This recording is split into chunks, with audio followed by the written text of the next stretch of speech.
할렐루야, 성도 여러분 평안하셨습니까? 주님의 이름으로 여러분들을 환영합니다. 오늘은 교회력으로 제의 수요일입니다. 주님께서 우리를 위해서 고난당하신 것을 기억하고 또 주님의 삶과 길을 묵상하는 사순절이 시작되는 날이기도 합니다. 우리가 함께 모이지 못하고 각자의 처소에서 예배를 드리지만 영적으로 하나 되어서 경건한 마음으로 하나님을 예배하는 이 시간이 되기를 바랍니다.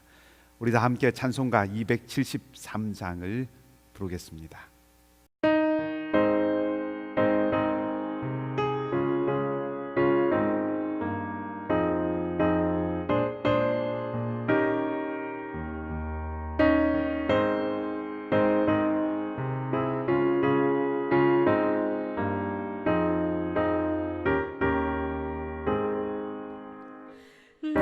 주를 멀리 떠났다 이제 옵니다.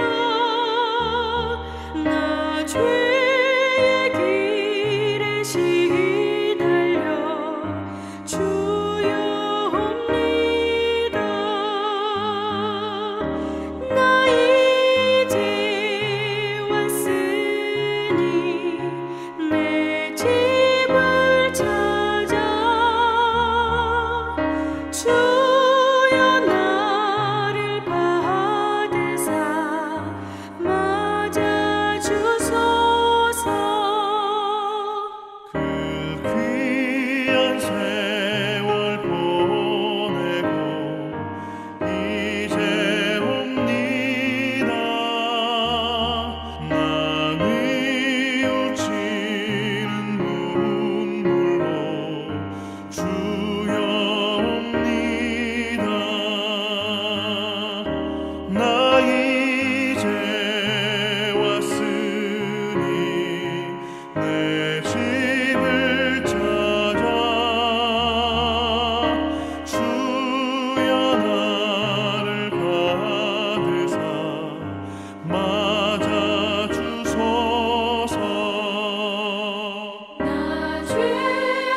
함께 기도하겠습니다. 사랑의 하나님, 지난 이틀은 눈이 많이 내려 밭고랑들이 온통 하얗게 평평해졌습니다. 골짜기마다 도두어지고 산마다 낮아지게 하신다는 말씀이 생각났습니다. 내린 눈이 온 땅에 이렇듯 고루 뿌려지고 모든 것을 평평하게 만들듯이 우리 사랑하는 교우들의 삶의 자리자리마다 주님의 은총이 골고루 내려와 골짜기 같은 삶의 질곡은 소망처럼 회복되게 하시고 산처럼 솟아나온 모나고 아픈 가시들은 잘라지고 녹아지게 해 주시옵소서. 오늘은 사순절이 시작되는 제의 수요일입니다. 다시금 영원하신 주님 앞에서 우리의 작고 연약함을 기억하게 하셔서 하나님과 사람들 앞에서 겸손을 회복할 수 있게 해주시기를 원합니다. 고난당하신 주님, 주님의 고난은 허물 많은 우리를 살리기 위한 것임을 기억합니다. 거룩하지 못하고 반역하고 대적하던 우리를 거절하지 않으시고 버리고 포기하지 않으시고 씻으시고 닦으셔서 다시 주님의 소유로 삼으셨음에 감사를 드립니다. 우리도 주님의 그 사랑을 받은 자로 하나님과 이웃과 가족들 가운데 사랑을 흘러보내며 살아가게 하여 주시고 거절하는 것 대신에 용납하는 것을, 이해받으려 하는 것보다는 이해하려 하는 것을, 편을 가르기보다는 화합하는 길을 찾을 줄 아는 삶이 되게 하여 주시옵소서. 이곳에 주님의 몸된 공동체를 세우신 뜻을 잊지 않고 어찌하든지 우리를 통해서 우리와 함께 이루시기를 원하시는 하나님 나라를 이루어가는 교회가 되도록 날마다 성령께서 충만하게 임하여 주시옵소서. 이제 주일부터는 다시 현장 예배가 재개됩니다. 안전한 가운데 다시 만날 수 있게 하시고 만남의 기쁨, 하나됨의 은혜를 더하여 주시옵소서. 병약한 우리 교우들, 팬데믹을 지나면서 찾아온 여러 가지 어려움들로 근심하고 염려하는 우리 교우들을 주님께서 기억해 주셔서 위로해 주시고 하늘의 평안으로 함께 하시며 길을 내시는 하나님의 능력을 보여 주시옵소서. 또한 이 시간 드리는 이 예배가 온전히 영과 진리로 살아계신 한 분 하나님께 드려지는 산제사가 되기를 원하오며 우리를 사랑하시는 주님 예수 그리스도 이름으로 기도하옵나이다. 아멘. 네, 몇 가지 교회 소식을 알려드리도록 하겠습니다. 우리 홈페이지에 게시되어 있는 주보 참조해 주시면 좋겠습니다. 예배 시작할 때 말씀드렸던 것처럼 오늘은 제의 수요일이고 오늘부터 사순절이 시작됩니다. 사순절을 지키지 않는 교회도 있고 또 반대로 아주 엄격하게 지키는 그런 교회들도 있는데 가장 중요한 것은 정신이라고 생각을 합니다. 사순절 기간 동안 우리 누가복음을 계속해서 묵상해 가니까 매일매일 규칙적으로 묵상을 통해서 주님 앞에서 내가 누구인지 또 우리가 누구인지 주님이 또 어떤 삶을 사셨고 무엇을 말씀하셨는지를 진지하게 숙고하는 그런 절기가 되기를 바랍니다. 오늘 주일부터 우리 현장 예배가 재개됩니다. 오랜만에 여러분들 얼굴을 뵐 수 있다는 마음이 들어서 많이 기대가 됩니다. 안전한 가운데 우리 현장 예배가 재개될 수 있도록 교회가 또 준비해야 될 것, 점검할 것들 미리미리 점검하고 준비하겠습니다. 여러분들도 우리 주보에 안내되어 있는 예배당 입장 그리고 퇴장 절차 미리 잘 숙지해 주시기를 바라고요. 또 교회 홈페이지에 우리 주보를 올려둔 곳에 보시면 우리 지난 12월에 교회가 마련한 프로토콜이 있습니다. 거기에 보시면 현장 예배가 재개될 때 어떻게 해야 하는지 자세히 잘 안내해 드렸습니다.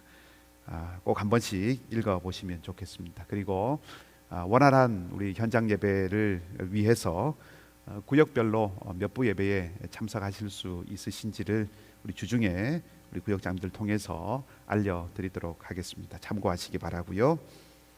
오는 주일 2부 예배 후에 우리 예결산 재직회가 있습니다. 재직 여러분들께서는 참석해 주시기를 바라고 28일 주일에는 예결산 공동의회 그리고 시무장로님, 시무권사님 우리 은퇴식이 있는 것도 기억해 주시기를 바랍니다. 2021년 헌금 봉투, 2020년 헌금 영수증이 준비되어 있습니다. 주중에 교회 오셔서 픽업해 가실 수 있으시니까 우리 주보에 안내된 시간을 확인하셔서 방문해 주시면 감사하겠습니다.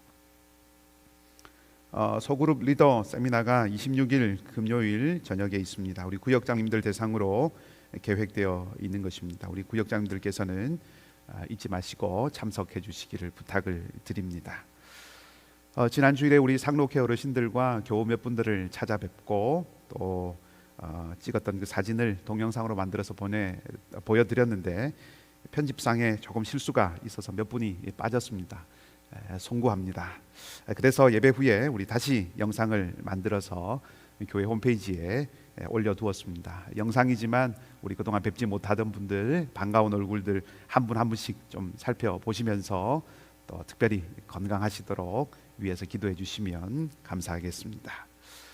다른 소식들은 주보 참조해 주시기 바라고요.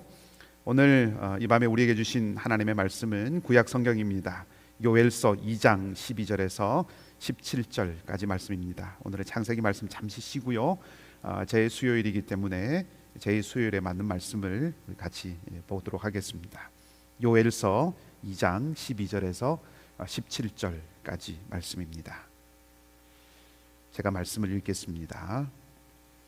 여호와의 말씀에 너희는 이제라도 금식하고 울며 애통하고 마음을 다하여 내게로 돌아오라 하셨나니 너희는 옷을 찢지 말고 마음을 찢고 너희 하나님 여호와께로 돌아올지어다. 그는 은혜로우시며 자비로우시며 노하기를 더디하시며 인애가 크시사 뜻을 돌이켜 재앙을 내리지 아니하시나니 주께서 혹시 마음과 뜻을 돌이키시고 그 뒤에 복을 내리사 너희 하나님 여호와께 소제와 전제를 드리게 하지 아니하실는지 누가 알겠느냐. 너희는 시온에서 나팔을 불어 거룩한 금식일을 정하고 성회를 소집하라. 백성을 모아 그 모임을 거룩하게 하고 장로들을 모으며 어린아이와 젖 먹는 자를 모으며 신랑을 그 방에서 나오게 하며 신부도 그 신방에서 나오게 하고 여호와를 섬기는 제사장들은 낭실과 제단 사이에서 울며 이르기를 여호와여 주의 백성을 불쌍히 여기소서. 주의 기업을 욕되게 하여 나라들로 그들을 관할하지 못하게 하옵소서. 어찌하여 이방인으로 그들의 하나님이 어디 있느냐 말하게 하겠나이까 할지어다. 아멘. 할렐루야. 오늘도 좋으신 우리 주님의 평강이 여러분의 모든 삶 가운데 함께 하시기를 주님의 이름으로 축복합니다. 예배를 시작하면서 말씀드렸던 것처럼 교회력으로 오늘은 사순절이 시작되는 제의 수요일입니다. 사순절이라고 일컬어지는 이 기간을 영어로는 렌트라고 그렇게 말하지요. 오래된 영어, 고대 영어에서 이 렌트라고 하는 이 말은 본래 소생한다, 봄이라고 하는 이런 의미를 가지고 있습니다. 봄이라고 하는 계절은 생명의 계절이지요. 예수님의 고난을 묵상하는 이 절기를 봄, 생명이라고 하는 그 이름을 붙였다는 것을 조금 생각해 보았습니다. 예수님의 사역과 고난과 죽음이라고 하는 것이 단순한 희생을 넘어서서 정말 봄처럼 우리에게 하나님의 생명, 그 영원한 생명을 가져다 주는 사건이다라고 하는 것을 생각해 보게 하는 그런 이름이다 하는 마음이 들었습니다. 그런 맥락에서 생각해 보면 우리가 오늘부터 사순절 절기를 지키되 금식을 하거나 혹은 절제하거나 묵상에 힘쓰는 이런 것들을 넘어서서 봄이 생명을 피우듯이 주님의 사역과 특별히 예수님의 순환의 의미와 그 정신이 구현될 수 있는 것들을 적극적으로 행하는 것이 필요하다 하는 생각을 해봅니다. 그것이 사순절을 보내는 또 사순절의 정신을 살리는데 또 하나의 축이 되기 때문이죠. 그러니까 절제하고 또 우리를 자제하는 것뿐만 아니라 적극적으로 주님의 고난과 또 죽으심의 의미를 드러낼 수 있는 일들을 찾아서 행하는 것, 이 두 가지가 사순절의 정신을 드러내는 중요한 두 개의 축이다 하는 말씀입니다. 오늘 우리가 읽은 이 요엘서의 말씀은 소위 제수요일에 읽기에 적절한 말씀 가운데 하나입니다. 성경 말씀을 주별로 읽어가는 그 성서 일과가 매주 성경의 본문들을 구약의 말씀, 그리고 시편의 말씀, 또 서신서의 말씀, 또 복음서의 말씀들로 이렇게 나누어서 이렇게 제공을 하고 있습니다. 오늘 할당된 이 본문 가운데 한 부분의 말씀이 바로 요엘의 말씀이라는 거죠. 그것을 오늘 읽었습니다. 그리고 우리가 함께 읽은 이 요엘의 말씀은 단순히 우리가 사순절의 첫날에 무엇을 해야 하는가 하는 그런 어떤 단순한 행동 지침, 이런 것들을 주는 본문이라기보다는 예수님의 고난의 의미와 목적, 그것을 어떻게 하면 더 잘 살릴 수 있을까라고 하는 것을 생각하게 하는 본문입니다. 요엘서는 말세에 내영을 부어주겠다라고 하는 그 유명한 말씀이 들어있는 책이지요. 그래서 이 말씀은 성령 강림을 보도하는 이 사도행전에 인용이 되어 있습니다. 그래서 이 말씀은 우리에게 많이 익숙하지만 그 외에 있는 요엘서의 말씀들은 사실 그렇게 많이 친근한 말씀은 아닙니다. 그래서 이 요엘서를 전체적으로 조금 말씀드리고 오늘 본문을 살펴보는 것이 필요하리라고 생각을 합니다. 요엘서가 언제 기록되었고 또 역사적으로 어떤 시대를 배경으로 하고 있는가라고 하는 것을 알기는 조금 어렵습니다. 그렇지만 요엘서에서 한 가지 분명하게 우리가 알 수 있는 것은 이 요엘서라고 하는 이 성경을 기록한 이 선지자가 아주 심각한 재앙을 경험했다 하는 것입니다. 요엘서 1장을 보시면 처음 시작하자마자 엄청난 메뚜기 재앙에 대한 말씀이 기록되어 있습니다. 이 메뚜기들이 농토를 휩쓸고 지나가서 땅이 초토화되고 사실상 농사를 이제 다 망치게 되죠. 그래서 심각한 어려움에 빠지게 됩니다. 선지자는 바로 그 경험을 이용해서 하나님의 말씀을 선포하고 있는 것입니다. 메뚜기가 그 땅을 완전히 그리고 샅샅이 훑어서 남은 것이 하나도 없듯이 이제 하나님께서 이스라엘을 향해서 그렇게 심판하시는 분으로 다가오실 것이고, 그렇기 때문에 이스라엘은 더 늦기 전에 아직은 기회가 있을 때 그 하나님께로 돌이켜야 한다 하는 것을 선지자가 선포하고 있습니다. 그리고 오늘 본문의 말씀에 있는 것처럼 이 요엘은 하나님께로 돌이킬 때에 옷을 찢는 것이 아니라, 옷이 아니라 마음을 찢어야 한다고 그렇게 강조하고 있습니다. 마음을 찢는다라고 하는 것은 철저하고도 또 전적으로 하나님께 돌이키라는 요구, 다시 말하면 어떤 한두 가지 행동을 바꾸거나 고치거나 혹은 겉모습을 고치는 것이 아닌 가장 근원적인 차원에서 돌이키라고 하는 그런 요구라고 할 수 있는 것이지요. 마음, 생각, 세계관 같은 이런 아주 근본적인 그 체질을 바꾸라 하는 그런 말씀입니다. 사순절을 시작하는 이 자리에 선 우리가 마음을 찢고 하나님께로 그렇게 돌이킨다고 하는 것은 어떤 경건한 행동의 목록을 정해서 그것을 실천하는 것, 그것을 넘어서서 어떤 의미에서 보면 그 잃어버린 가치를 다시 회복하는 것이라고 할 수 있습니다. 곧 예수님의 고난과 그 죽음이라고 하는 그 사건이 빗바래지 않도록 교회인 우리 안에 다시 살려내야 하는 어떤 것이 있다는 말씀이지요. 그것이 무엇일까 하는 것을 오늘 본문을 통해서 두 가지만 말씀을 드려보려고 합니다. 요엘서 오늘 우리가 읽은 본문의 말씀의 15절 말씀은 이렇게 말하고 있습니다. 너희는 시온에서 나팔을 불어 거룩한 금식일을 정하고 성회를 소집하라. 여호와의 날, 하나님의 심판의 날을 앞에 두고 모이라고 권면하고 있습니다. 자, 그런데 누가 모입니까?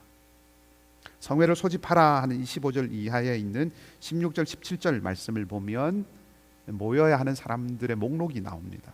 백성들을 모읍니다. 장로들을 모읍니다. 어린이가 나옵니다. 젖 먹는 아이가 나옵니다. 여전히 신혼의 즐거움에 있는 그 신랑과 신부도 그 방에서 나와야 합니다. 제사장들도 동참해야 합니다. 그러니까 죄를 지어서 하나님 앞에 해결해야 될 것을 가지고 있는 사람들만 모이는 것이 아닙니다. 하나님 인정할 만한 경건한 사람들은 오지 않아도 된다고 말하고 있지 않습니다. 모두가 다 모여야 한다고 말하고 있지요. 하나님은 지금 한 사람 한 사람 개개인을 향해서가 아니라 이스라엘이라고 하는 전체 공동체를 향해서 여호와의 날, 하나님의 날을 말씀하시고, 또 그래서 이스라엘 전체 공동체를 향해서 회개를 말씀하시고, 이스라엘이라고 하는 전체 공동체를 향해서 회복을 말씀하고 계신다 하는 것입니다. 자, 전체를 다 부르신다고 하는 것은 나 혼자 하나님 앞에서 선하고 잘한다고 해서 충분하지 않다는 말씀입니다. 나 혼자 아무리 잘해봐야 다른 사람이 못하면 아무것도 아니다라는 그런 뜻의 말씀은 아닙니다. 나만 생각하는 것을 넘어서야 한다 하는 말씀입니다. 구원은 하나님과 나의 문제요, 가장 근원적인 것은 내가 하나님 앞에 어떤 존재로, 내가 하나님과 어떤 관계에 있는가라고 하는 것이 틀린 말은 아닙니다. 그러나 거기에만 머물러서는 안 된다 하는 것입니다. 만일 우리가 거기에만 머물러 있다면 그런 생각은 우리가 하나의 몸된 교회라는 그 의식을 갖지 못하게 하죠. 그리고 지체의식에서 가져오는, 지체의식에서 오는 책임감을 회피하게 만듭니다. 그런 생각은 우리 개개인의 삶에도 영향을 미칩니다. 우리의 신앙이라고 하는 것을 개인적인 영역으로 축소시킬 수도 있고, 또 교회를 생각하면 그런 생각은 개교회 중심이 되게 합니다. 개인의 신앙과 개인의 영성에 집중하게 하고 내 교회, 우리 교회만 생각하게 하는 거죠. 그런 마음은 나만 아니면 된다는 생각을 하거나 혹은 나만 잘하면 된다는 생각으로 연결되기 쉽습니다. 사회적으로 무리를 일으키거나 오히려 지탄의 대상이 되는 그런 교회나 그런 공동체, 그런 사람들을 보면서 안타깝지만 저들은 나와는 상관없다라고 하는 그런 생각을 품게 된다 하는 것이죠. 그러나 어떤 의미에서 그것은 냉정하게 보면 교회의 사회적인 책임감을, 공적인 책임감을 생각하지 못하게 하고, 성도로서 하나님 백성으로 이 땅에 대한 공적인 책임감을 생각하지 못하게 하고, 복음이라고 하는 것을 단지 영혼 구원에만 가두어서 복음의 능력을 결과적으로 도리어 약화시키는 일을 하게 한다는 것입니다. 공적 책임감을 잃어버린 교회는 살아있는 복음의 공동체가 아니라 탐욕과 욕망을 쫓는 종교 집단이 되어버릴 위험이 커질 수밖에 없습니다. 뼈아프지만 자금의 교회들이 신뢰를 잃어가게 된 이유 중에 가장 큰 요소도 아마 저는 이 공적 책임감을 소홀하게 여긴 결과가 아닐까 하는 생각을 해봅니다. 사순절이나 고난주간에는 금식을 하기도 하죠. 성서 일과표에 따라서 오늘 읽게 되어 있는 본문들 가운데 또 하나의 본문이 이사야 58장입니다. 근데 이사야 58장은 특별히 금식에 대해서 말하고 있는 성경이죠. 그 이사야 58장 7절 말씀은 이렇게 말하고 있습니다. 내가 기뻐하는 금식은 흉악의 결박을 풀어주며 멍에의 줄을 끌어주며 압제당하는 자를 자유하게 하며 모든 멍에를 꺾는 것이 아니겠느냐.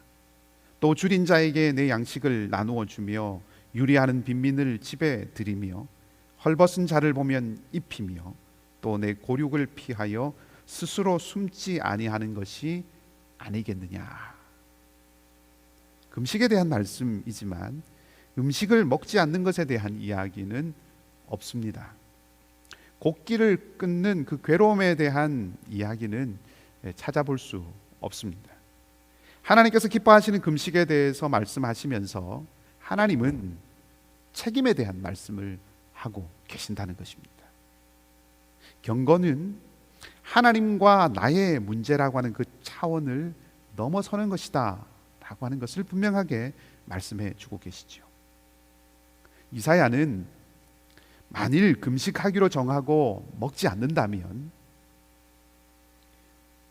지난 신년 특별 새벽기도회 때 우리에게 말씀을 전해주셨던 최주은 목사님은 그 먹지 않는 것을 빼기, 더하기 빼기 중에 빼기라고 그렇게 말씀을 하셨는데, 그 표현을 조금 제가 빌어와서 말씀을 드린다면, 지금 만일 금식을 하기로 정하고 먹지 않는다면, 그렇게 뺐다면 그 뺀 것을 이제 다른 이들을 먹이는 것을 통해서 그들에게 더하기가 되게 하라 하는 말씀이 이사야의 권면인 것이죠.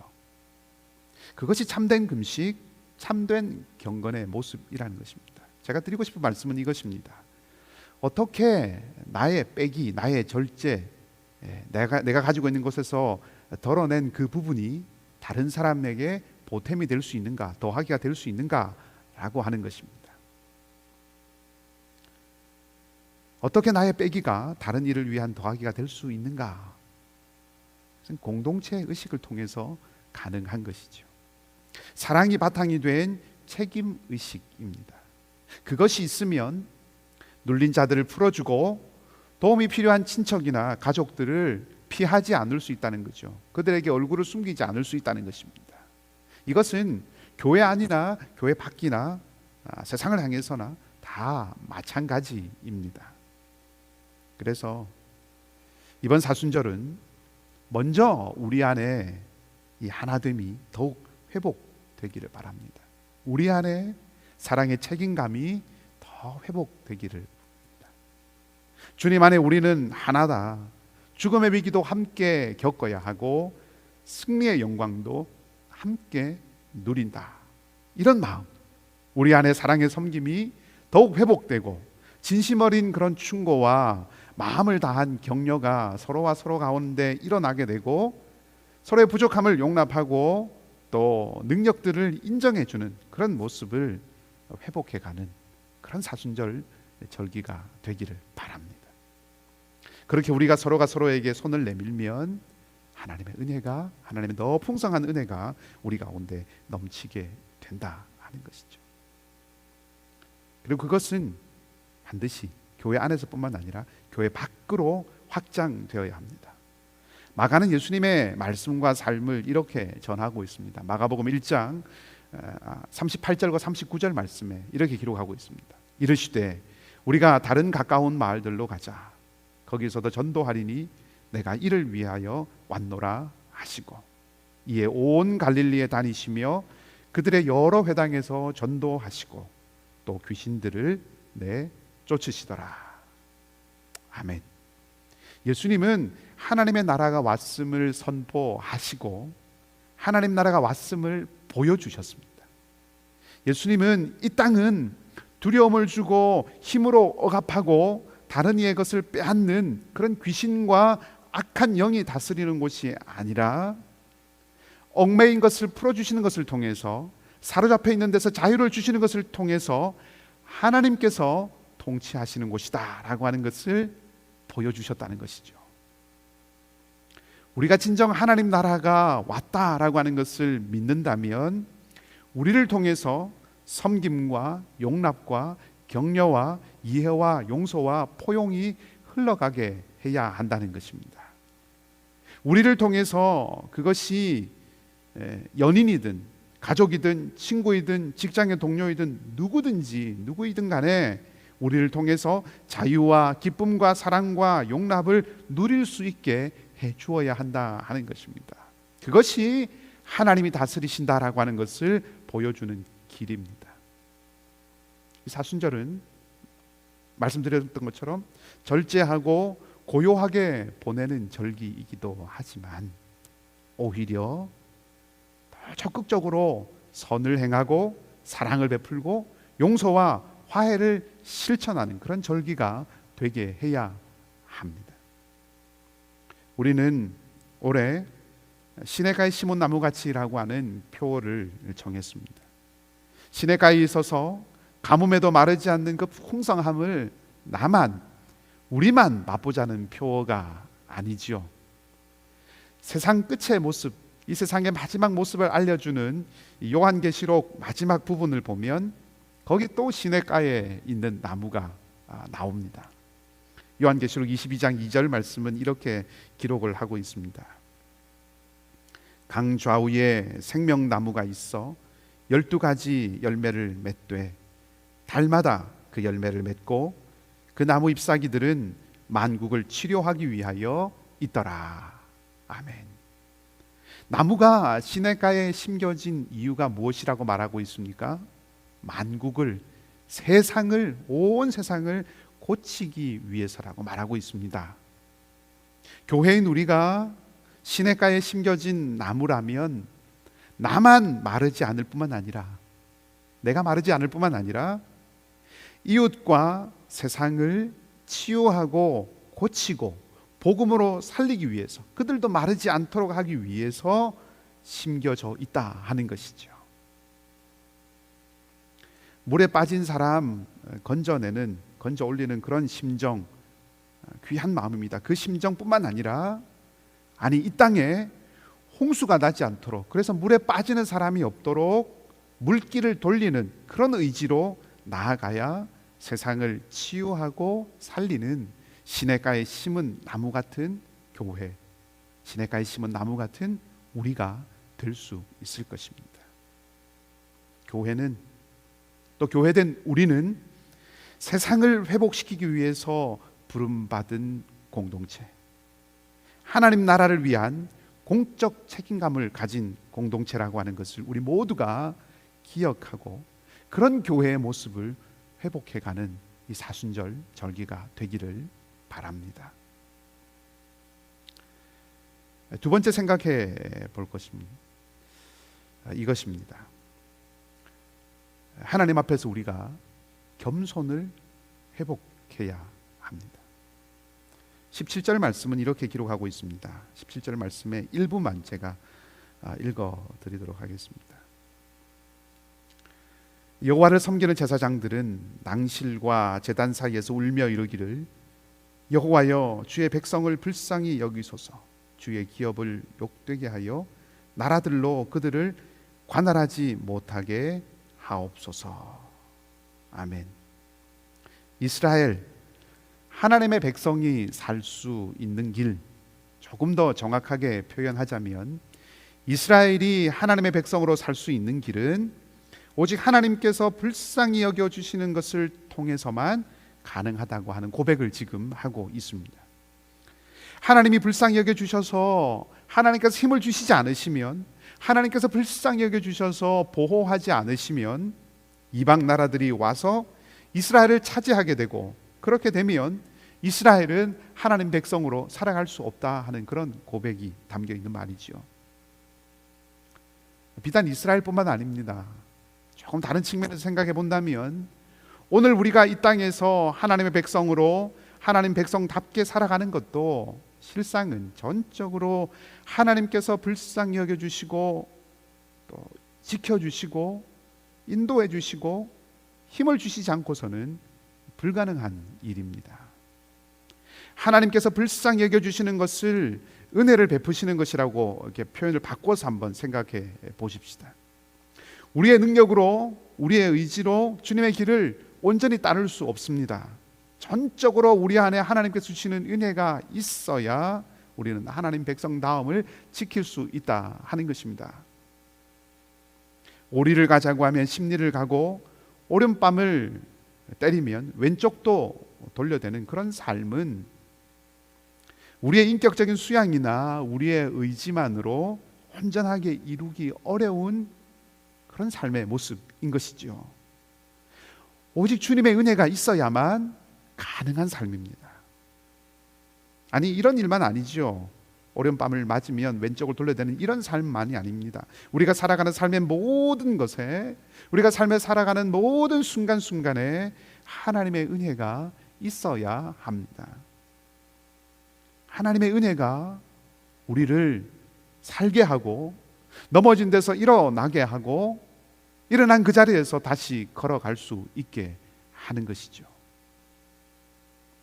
자, 그렇다면 누가, 어떤 사람이 하나님의 은혜를 입을 수 있습니까? 예수님께서 기도에 대한 비유를 드신 것을 우리는 알고 있습니다. 한 사람은 고개를 들고 자신이 어떠한 사람인지 자신의 어떠함을 당당하게 고백했습니다. 바리새인이었습니다. 다른 한 사람은 감히 고개를 들지 못하고 가슴을 치며 죄인이라고 고백했습니다. 세리였습니다. 예수님은 이 바리새인이 아니라 도리어 자기를 무익하게 여기는 이 사람 세리를 하나님께서 의롭다고 말씀하셨다고 일러주십니다. 하나님 앞에서 자기의 약함을 알고 겸손한 마음으로 고개 숙이고 고백하는 그 사람이 하나님의 긍휼, 하나님이 불쌍히 여기심, 하나님의 은혜를 얻을 수 있다는 것입니다. 하나님 앞에서 내가 얼마나 연약한 존재인지를 잊지 않는 그 사람이 하나님의 자비를 얻을 수 있고 하나님의 보호를 받을 수 있는 것입니다. 제의수요일에 대한 짧은 글을 제가 칼럼으로 써서 주보에 올렸습니다. 이 제의수요일에 사용하는 이 제는 지난해에, 그러니까 올해 제수일이라면 2020년 지난해를 말하는 것입니다. 그 지난해에 종려주일 때 사용했던 그 종려나무 가지를 보관해 두었다가 그것을 태워서 재로 만들어서 그 당해 연도에 사용을 합니다. 예루살렘으로 입성하신 주님, 십자가를 향해서 가신 그분을 맞이했던 그 흔들었던 그 나무가 태워진 제, 그러니까 우리를 위해서 제물이 되신 주님의 희생을 기억하고 그리고 그 제를 이마에 바르는 것이죠. 그 제를 바르면서 회개합니다. 사순절 첫날에 죄를 바르며 회개했다고 하는 것은 내가 그저 죄에 지나지 않는다라고 하는 것을 깨닫는 일이라고 제가 썼습니다. 회개라고 하는 것은 단지 잘못을 뉘우치고 더 나은 사람이 되겠다라고 하는 그런 결단과 행동, 행위 정도가 아닙니다. 더 나아가서 나는 죄와 같은 존재, 먼지와 같은 존재다라고 하는 것을 인정하는 것. 그래서 나는 내 스스로는 더 나은 무언가를 할 수 없다라고 하는 겸손한 하나님 앞에서의 고백이 담겨 있는 것이 참된 회개입니다. 그렇게 해서 주님의 은혜를 구할 수밖에 없는 것이죠. 그런 사람이 주님의 은혜를 구할 수 있는 것입니다. 그 죄를 바르면서 나는 주님이 죽으셔야 했던 그 허물 많은 존재다라고 하는 것을 기억하고 한낱 먼지 같은 나임을 기억하고 죄 같은 나의 약함을 하나님 앞에 고백하는 것이죠. 그리고 동시에 주님께서 살리시기를 원하셨던 나, 주님께서 살려주시면, 주님이 살리시면 그 주님과 함께 영원한 생명을 누리게 되는 나, 그런 나를 동시에 생각하고 감사하는 것입니다. 이 마음을 잃지 않는 겸손이 우리를 하나님의 은혜를 구하는 사람으로 새롭게 태어나게 하는 것입니다. 그런 의미에서 보면 이 사순절은 우리로 하여금 겸손의 사람으로 다시 태어나게 하는 절기다라고 그렇게 말씀드릴 수 있습니다. 제가 알지는 못하는 분이지만 온라인을 통해서 이런 고백을 남긴 한 목사님의 글입니다. 죄의 수혈에 대한 짧은 시입니다. 이 고백이 우리가 하나님의 긍휼을 구하며 사는 그런 삶을 살아가는 첫 단추와 같은, 화두와 같은 그런 고백이기를 바라는 마음으로 시를 읽어 드리도록 하겠습니다. 제목은 죄의 수요일에라고 하는 시입니다. 나는 죄요, 흙에서 나서 흙으로 돌아가는, 나는 죄요, 불씨마저 꺼지고 더 이상 타오를 수 없는, 나는 죄요, 바람이 부는 대로 흩어지고 때가 되면 사라져갈,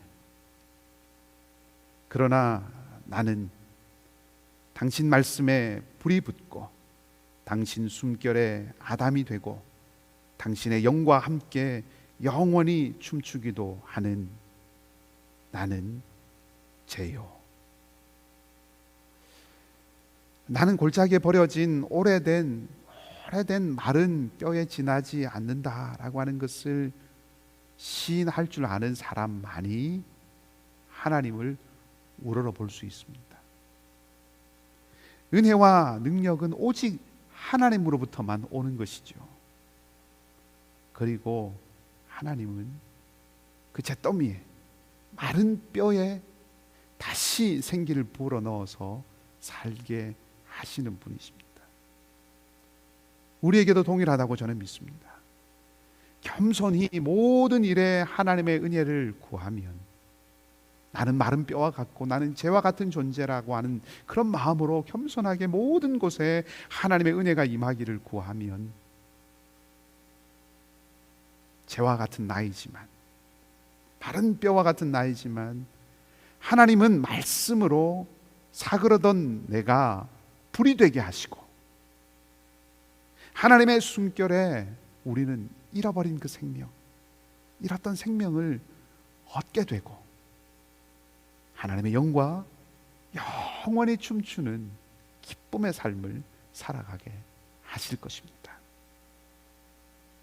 말씀을 정리하겠습니다. 사랑하는 성도 여러분, 우리가 마음을 찢는다면, 참으로 진정으로 하나님께 돌이킨다면, 우리는 우리 곁에 형제와 자매가 보이게 될 것입니다. 교회인 우리의 공적 책임감을 회복해 갈 것입니다. 사랑하는 이글스필드 가족 여러분, 우리가 진정으로 마음을 찢고 하나님께 돌이킨다면 우리는 겸손히 하나님을 우러러보고 그분의 은혜를 사모하게 될 것입니다. 그리고 하나님의 긍휼과 자비가 우리의 삶에 흘러서 우리를 위로하고 지키고 또 힘을 주어서 또 우리의 삶을 일어나서 걸어가게 해 주실 것입니다. 사순절이 시작되었습니다. 렌트, 고난 넘어 생명의 봄인 것을 기억하십시다. 죽음을 거쳐서 영원한 생명을 허락하신 그 하나님의 은총이 주님의 순환을 묵상하고 주님의 길을 따르려고 결단하는 저와 여러분, 우리 모두 가운데 넘치기를 주님의 이름으로 축복합니다. 함께 기도하겠습니다. 하나님, 선지자 요엘은 옷이 아니라 마음을 찢으며 하나님께로 돌이키라고 했습니다. 하나님을 섬긴다고 하면서도 실상은 나 자신과 내 공동체의 유익만을 구하며 살아갔던 우리의 모습을 고백하지 않을 수 없습니다.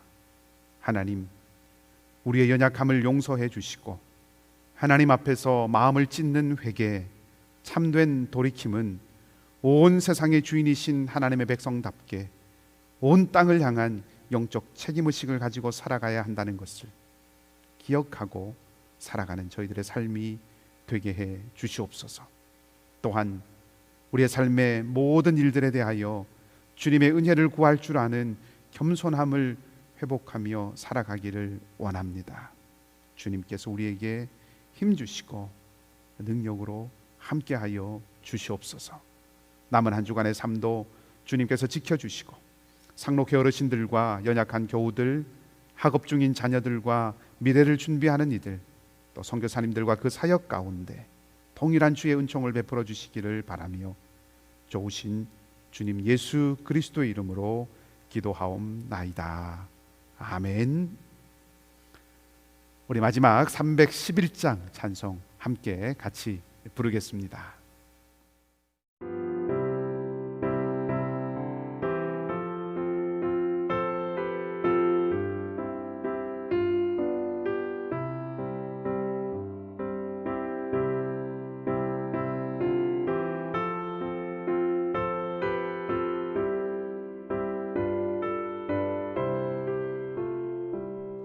내 너를 위하여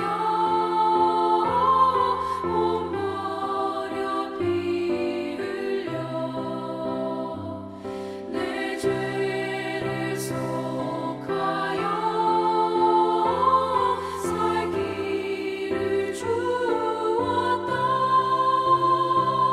널 위해 몸을 주건만 너 무엇 주느냐. 널 위해 몸을 주건만 너 무엇 주느냐. 아버지 보좌와 그 영광 떠나서 밤 같은 세상에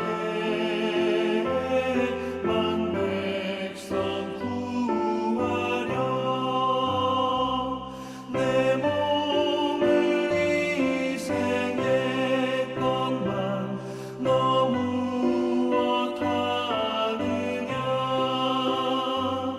내 몸을 희생했건만 너 무엇하느냐.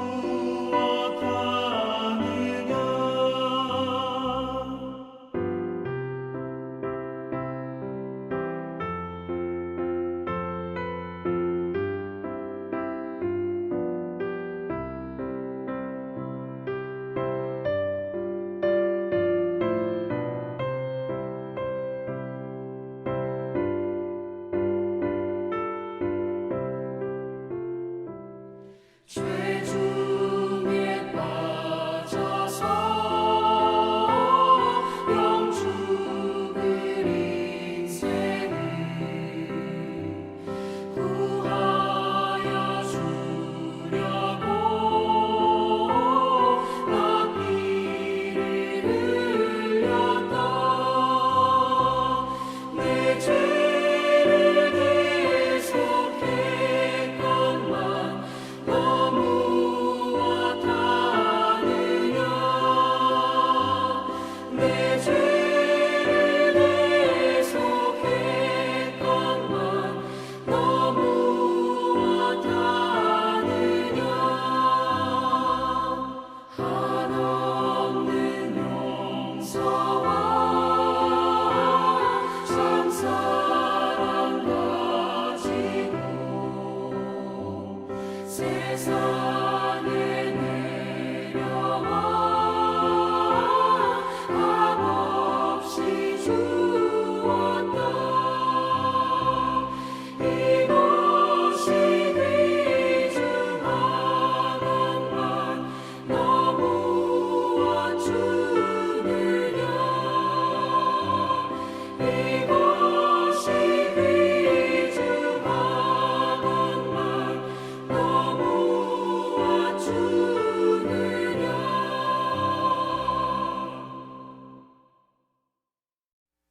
기도하십시다. 우리 주님 예수 그리스도의 은혜와 하나님 우리 아버지의 사랑하심과 보혜사 성령님의 인도하시고 위로하시고 교통케 하시는 역사가 사랑하는 이것스필드 모든 가족들 위에, 선교사님들과 그 사역 위에, 약함 가운데 있는 우리 형제와 자매들 위에, 사랑하는 자녀들과 미래 위에 이제로부터 영원토록 함께 하옵시기를 간절히 축원하옵나이다. 아멘.